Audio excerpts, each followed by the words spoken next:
Piala Dunia 2026 telah tiba. Dengan 48 tim terbaik dunia berjuang di 174 pertandingan epik tersebar di 3 negara yang penuh semangat.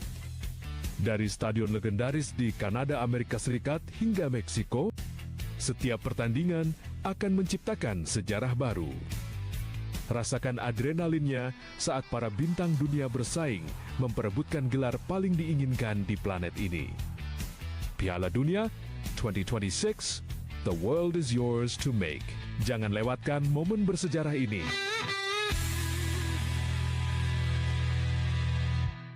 Di pagi yang sibuk ini, Budi sepertinya punya semua waktu di dunia. Tapi sebuah notifikasi kecil akan mengubah segalanya. Satu kecurangan pandang, satu detik yang sepertinya tidak penting. Fokusnya terbagi, bahaya mengintai. Astaga.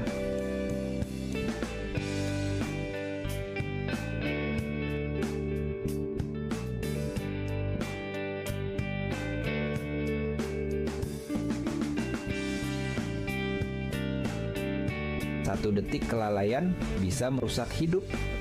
HP bisa Singaraja teman terbaik kamu. Teman Perdua balik lagi di obrolan Sepada. Hari ini bareng aku Gita Saputri. Dan kalau kita ngomongin soal lingkungan gitu ya, kadang kita itu mikir kalau peduli lingkungan berarti harus turun langsung untuk bersihin pantai, untuk nanam pohon atau ikut aksi besar-besaran. Padahal sebenarnya hal kecil kayak ngomongin isu lingkungan di media sosial, ngajak temen untuk nggak buang sampah sembarangan sampai bikin konten yang menyentuh juga bisa jadi bentuk cinta sama bumi. Apalagi sekarang anak muda itu punya kekuatan besar lewat komunikasi ya.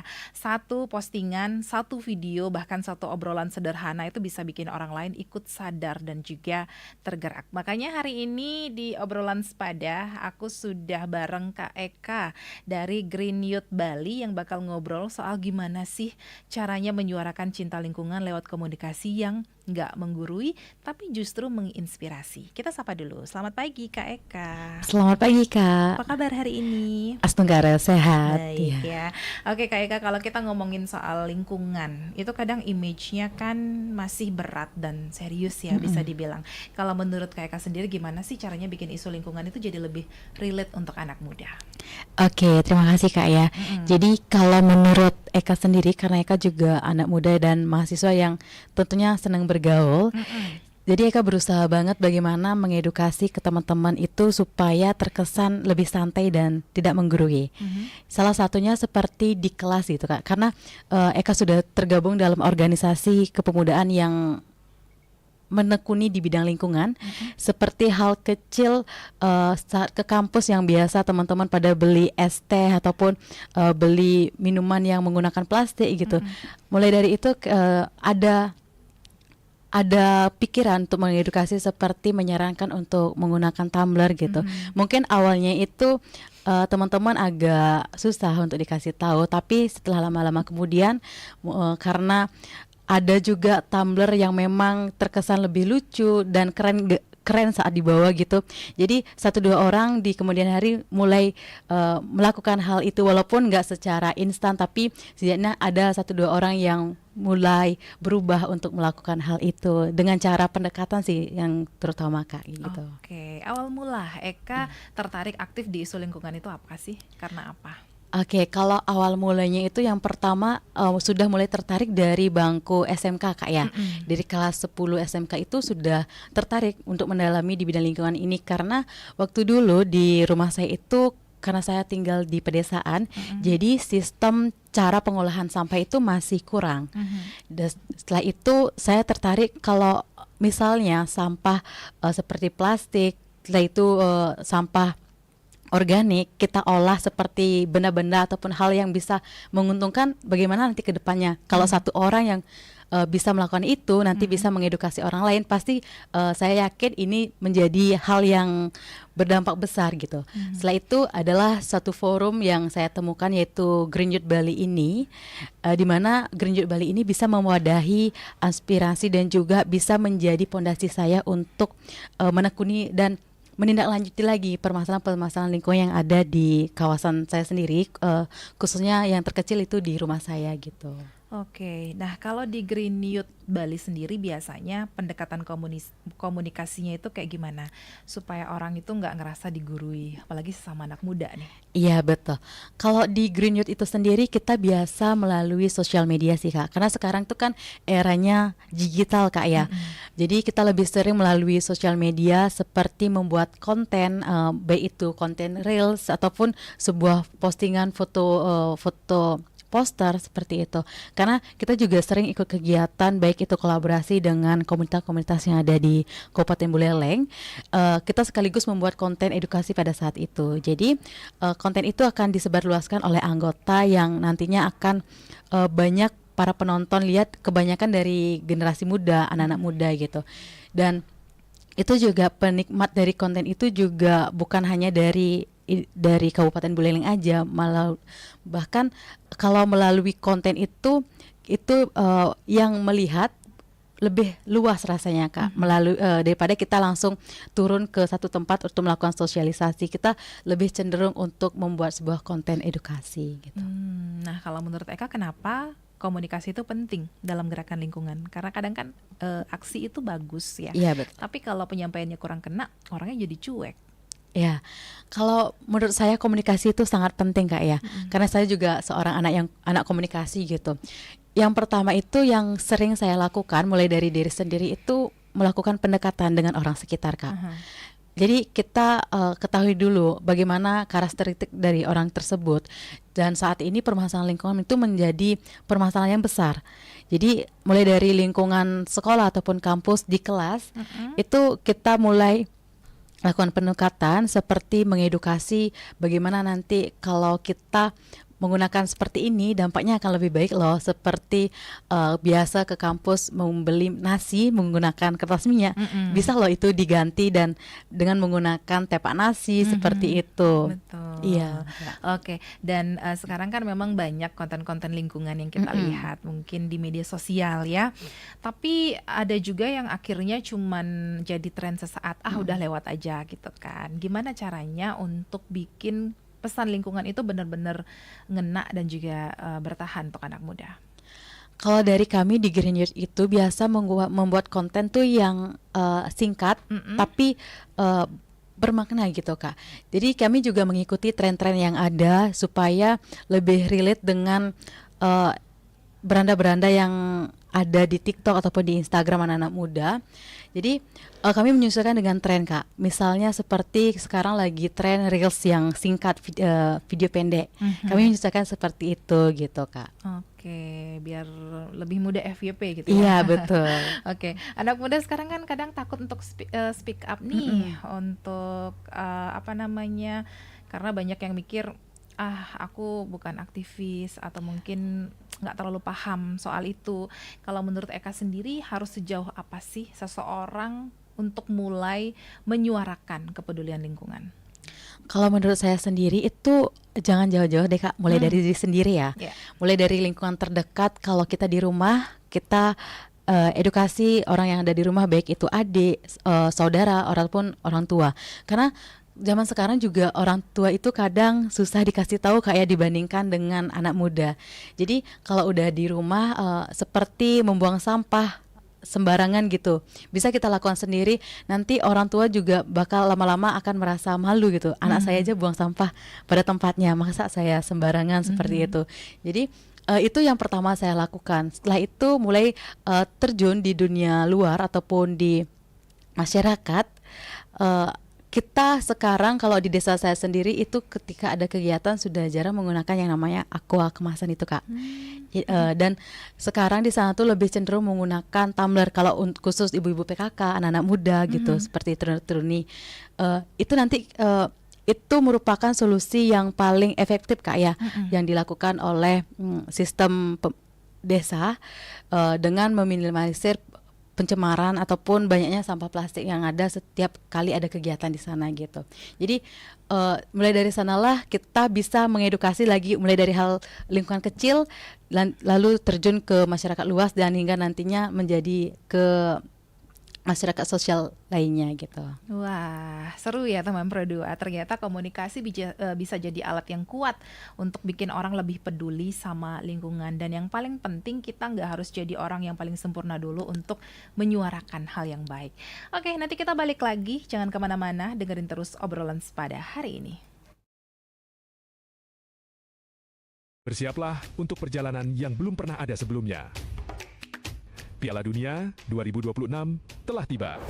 Dengan 48 tim terbaik dunia berjuang di 174 pertandingan epik tersebar di 3 negara yang penuh semangat. Dari stadion legendaris di Kanada, Amerika Serikat hingga Meksiko, setiap pertandingan akan menciptakan sejarah baru.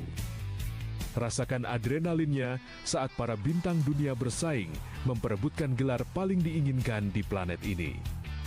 Piala Dunia 2026, the world is yours to make. Jangan lewatkan momen bersejarah ini.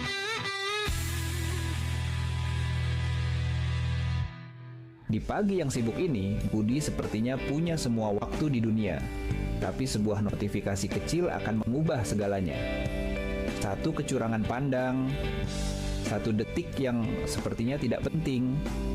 Fokusnya terbagi, bahaya mengintai. Astaga,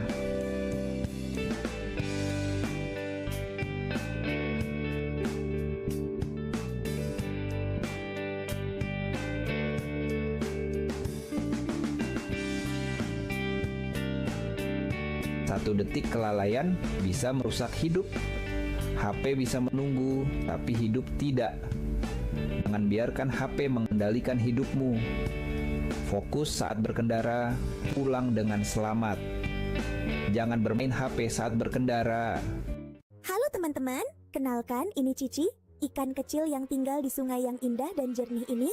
Bagi Cici dan teman-temannya, sungai ini adalah rumah terbaik untuk bermain setiap hari. Tapi lihat, tiba-tiba banyak benda aneh yang jatuh dari atas. Duh, apa itu ya? Sampah plastik mulai menutupi rumah Cici. Airnya jadi tidak segar lagi untuk bernapas. Teman-teman Cici mulai kesulitan mencari makan dan bermain karena tumpukan sampah ini. Aduh, kasihan Cici. Membuang sampah di sungai sangat berbahaya bagi mereka yang tinggal di sini. Sampah-sampah ini tidak bisa hilang sendiri dan akan terus merusak sungai kita. Cici tidak mau tinggal diam. Ia berenang ke tepi sungai untuk meminta bantuan. Di sana, Cici melihat teman-teman manusia yang belum sadar akan bahayanya sampah. Cici mencoba memberitahu mereka. Untungnya, anak-anak itu sadar dan mulai mengambil kembali sampahnya. Hebat, sekarang sungai sudah bersih kembali. Cici dan teman-temannya bisa bernapas lega. Ingat ya teman-teman, sungai bersih, hidup pun asri, jangan buang sampah di sungai. Berkendara butuh fokus penuh. Tapi, apakah kebiasaan ini membuat Anda lengah di jalan? Abu rokok sembarangan bisa mengganggu pengendara lain. Satu kecerahan panas di mata bisa berujung bencana. Saat konsentrasi terbagi, bahaya datang tanpa permisi.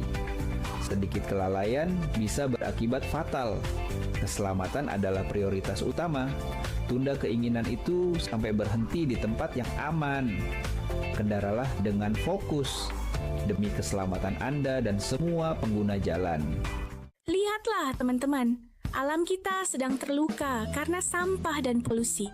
Tapi, apa yang bisa kita lakukan untuk membantunya?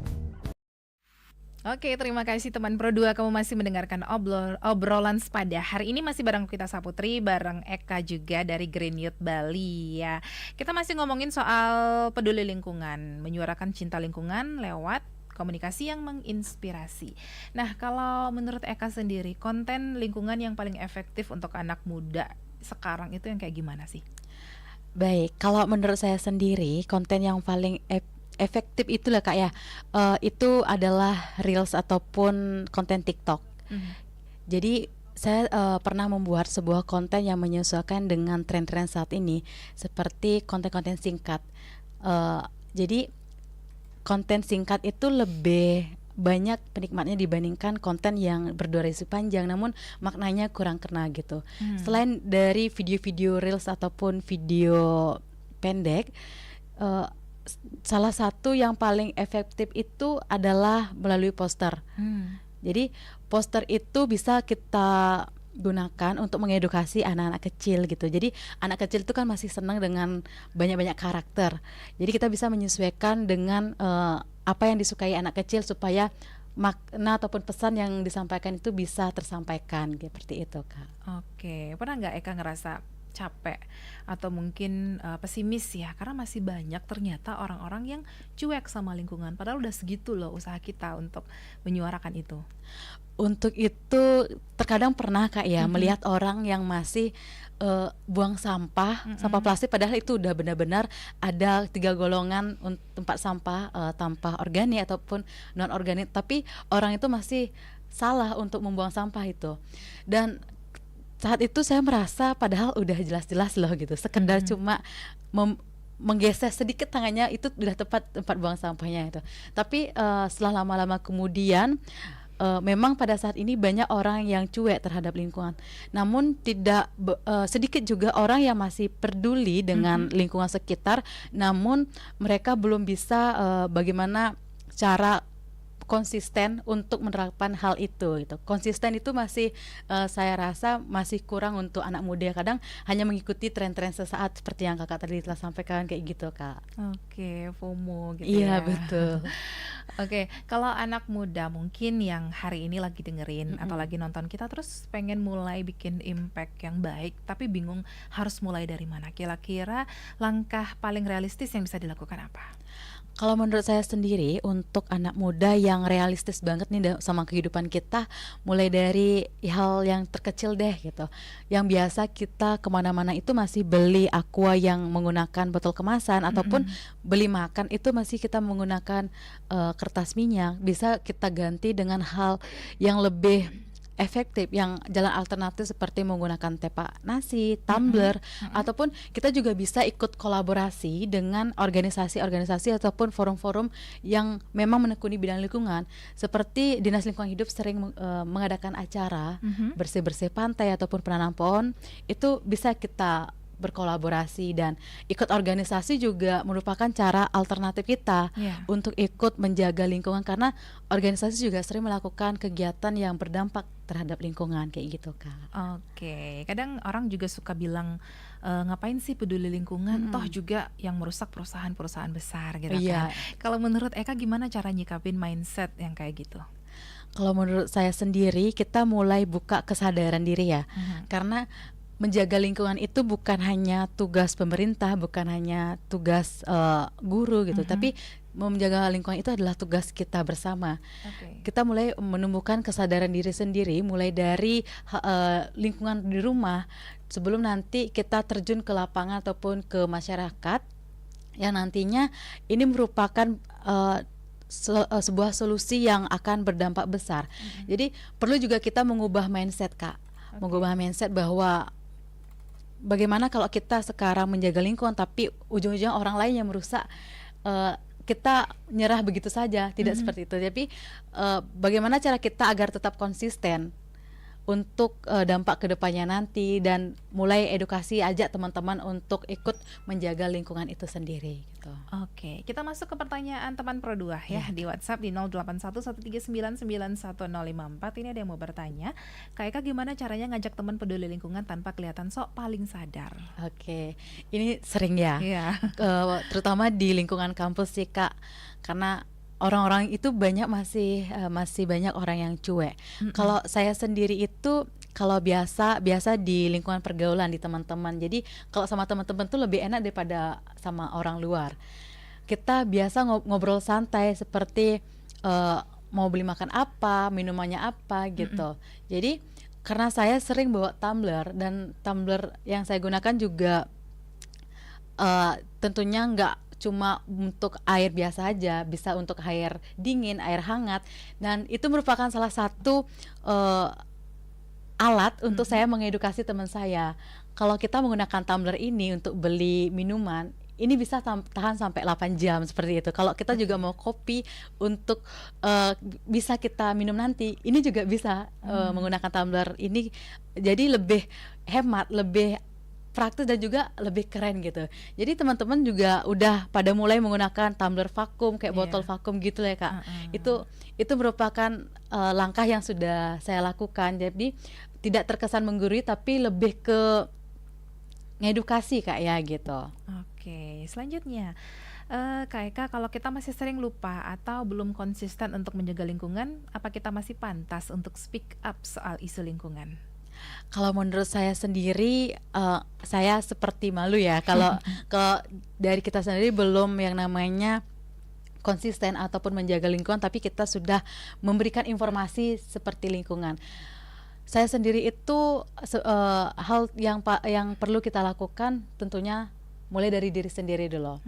Ketika kita sudah melakukan sesuatu yang memang berdampak, lalu kita informasikan kepada orang lain untuk mengedukasi seperti itu. Jadi kesadaran diri dan juga konsisten itu penting banget dilakukan. Baru kita menyuarakan untuk orang lain. Iya, Kayak betul. gitu ya. Menurut Kak Eka, media sosial sekarang lebih banyak membantu atau malah bikin semuanya cuma jadi pencitraan aja? Ini kalau kita lihat melalui dua sisi, tentu ada sisi yang tanggapan negatif dan juga positif kayak. Jadi saya selalu ambil dari sisi positifnya bahwa media sosial itu sangat membantu, apalagi saat ini banyak sekali pesan-pesan yang bisa disampaikan melalui media sosial. Karena kalau kita langsung terjun ke lapangan itu tentunya kita memerlukan banyak tenaga, waktu gitu. Tapi kalau melalui media sosial itu aksesnya lebih mudah dan juga lebih banyak orang yang bisa menjangkau.